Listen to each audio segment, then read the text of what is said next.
লেংটিচিঙাত পবিত্ৰ ৰমজান মাহ উপলক্ষে দৰিদ্ৰ লোকৰ মাজত ইফতাৰৰ খাদ্য সামগ্ৰী আৰু ঈদৰ বস্ত্ৰদান।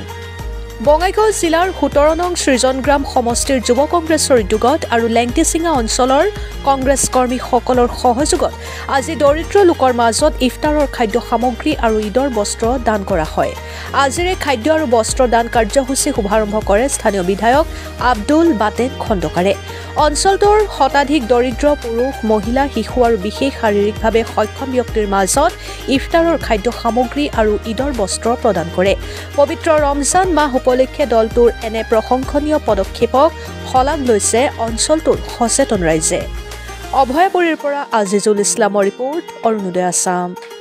আজি সৃজনগ্ৰাম সমষ্টি যুৱ কংগ্ৰেছৰ উদ্যোগত তথা লেংটিচিঙা মণ্ডল যুৱ কংগ্ৰেছৰ সহযোগত আৰু স্থানীয় কংগ্ৰেছ কৰ্মী যিসকল আছে তেওঁলোকে এটা খুব ধুনীয়া প্ৰগ্ৰাম, প্ৰয়োজন সাপেক্ষে এটা ভাল প্ৰগ্ৰাম হাতত লৈছে।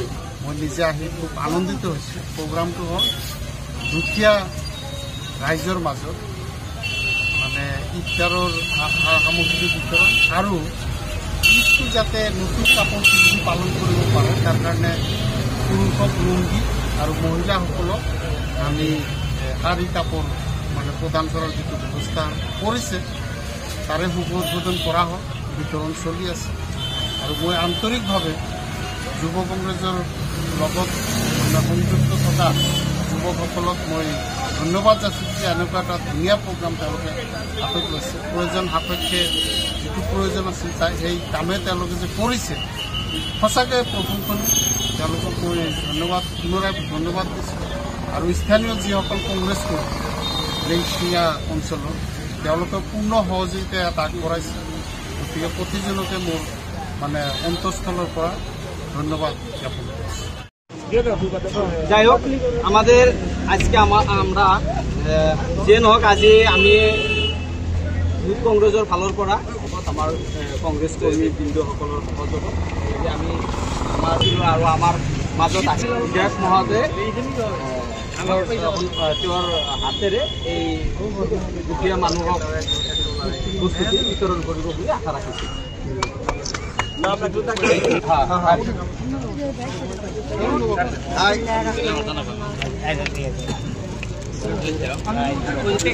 অল্প পয়সা কৰেন তো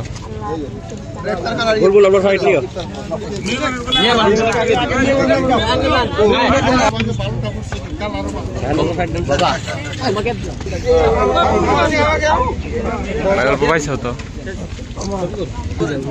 দেখো না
কিয় কেনেকৈ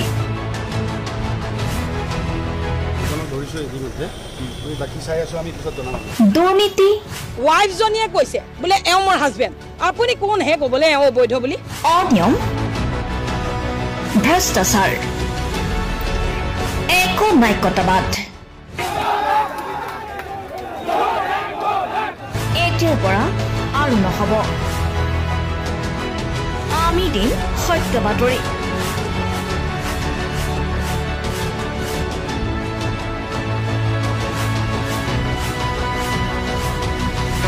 নিজকে সংস্থাপিত কৰাৰ বাবে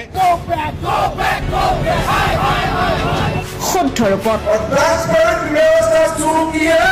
নিৰ্ভীক নিৰপেক্ষতাৰে আমি সাজু অসমৰ উন্নয়নমূলক যাত্ৰাই আজি এক নতুন দিগন্ত ভৰি দিছে অসমৰ ৰাইজৰ পৰা আমি সদায় আশীৰ্বাদ বিচাৰোঁ আমি এনেকৈ যাতে আমাৰ জননী জন্মভূমিক সেৱা কৰি যাব বিচাৰোঁ অৰুণোদয় অসম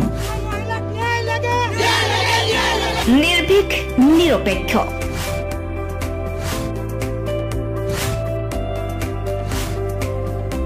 ৰাইজৰ বাবে ৰাইজৰ পক্ষত অৰুণোদয় অসম